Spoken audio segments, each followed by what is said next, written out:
Hi, welcome back to my channel. I've received quite a few messages over the past couple of weeks of people saying that they want to give calorie counting a try, but they just don't have any idea of where to start on the diet front. Like, what foods should they eat? Or they've been asking me, what do I eat in a day? Or asking for example meals that they can copy and use for themselves. To answer those questions, I decided to make a little short video about some foods that you can try, that you can eat while you're calorie counting, foods that are low in calories and that will keep you full and won't make you feel like you're depriving yourself of food, which is not something you ever want to feel when you're on a diet to an extreme. I mean, you're going to feel hungry because you're not eating as much as you're used to, but we still want to also make sure that you're feeling satisfied and that you are doing something that's sustainable, that you feel like you can do for a long time. To answer the question of what I eat in a day, is nothing special. I just take a bunch of vegetables and some meats that I like and just toss them in a pot and cook them. I don't use oils because oils add a lot of calories that I don't think are necessary, because I get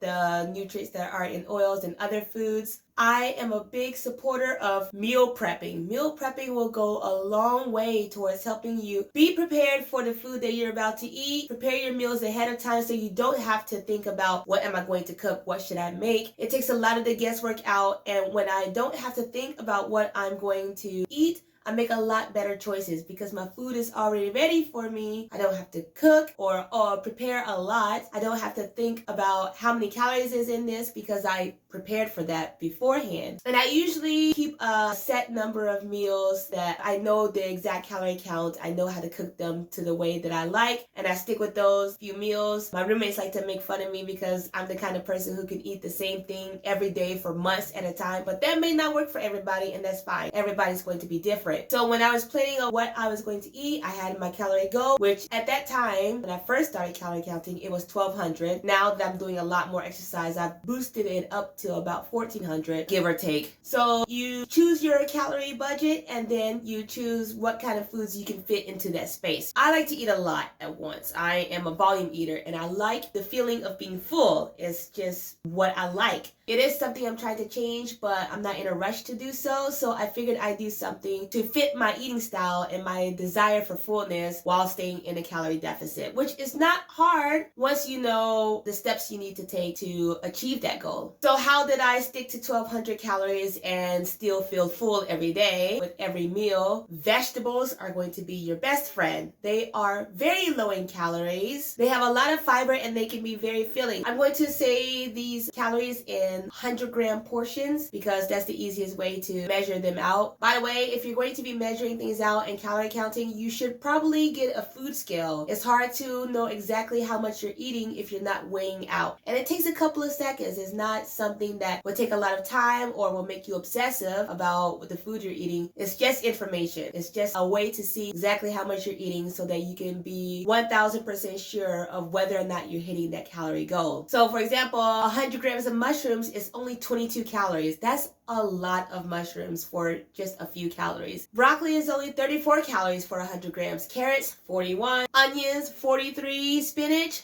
20. You can really load up on spinach and it gives you a lot of fiber and iron, and it'll make you feel energetic and full. Lettuce only has 13 calories per 100 grams depending on what kind of lettuce you get. Celery has 16 calories for 100 grams because it's basically water. Cucumbers have about 15 and a half. So you can measure these out. If you measure out 100 grams of each and put them all together, that's a giant meal for so few calories. And that can be a great salad, but I'm not a salad eater. I can eat salad, but I like my meals a little more robust. I like to eat meat. Chicken breast and fish are both low in calories. Beef is going to be higher in calories, about 330 calories per 100 grams. Chicken has about 165.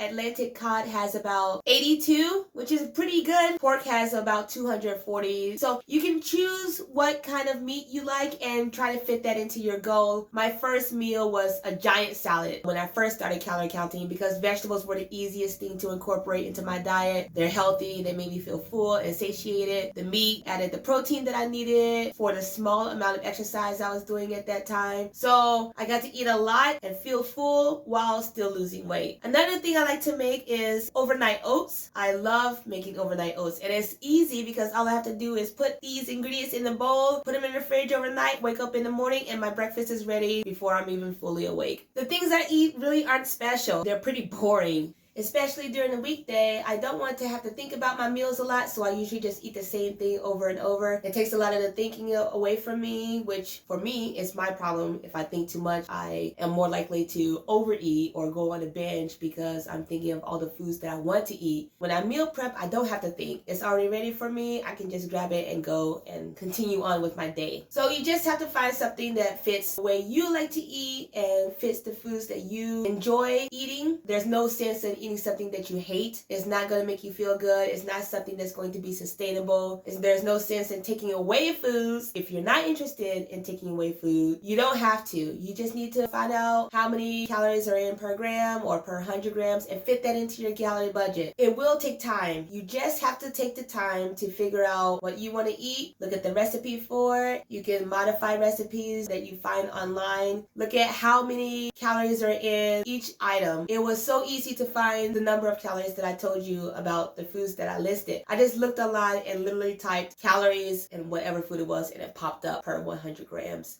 So my advice is just find what you like to eat, measure it out on your food scale, calculate how many calories is going to be in that, create a food that you like to eat, and you can eat that repetitively like me, or you can make a variety of meals that have a different number of calories. Meal prep, because that'll help take away a lot of the guesswork. It'll help you get to your meals without having to overthink about things, and just making sure that whatever you eat fits within your calorie budget. I wish I could provide more recipes, but it really is dependent on the person. The things I like are probably not going to be the things that other people like. But it's really easy to do the research. I encourage you to do it, and then pretty soon you'll have a list of meals with the calorie counts in them. And then when you decide what you want to eat, all you have to do is look at that list. Just plan it out, measure it out, and then eat it. Simple as that. Just be prepared to do a little bit of legwork to get the results you want. But that's normal, right? We can't expect to achieve anything if we don't put our nose to the grindstone at least a little bit. So I hope this helps with choosing your meals when it comes to calorie counting. My name is Charity, and I'll see you in the next video. Bye.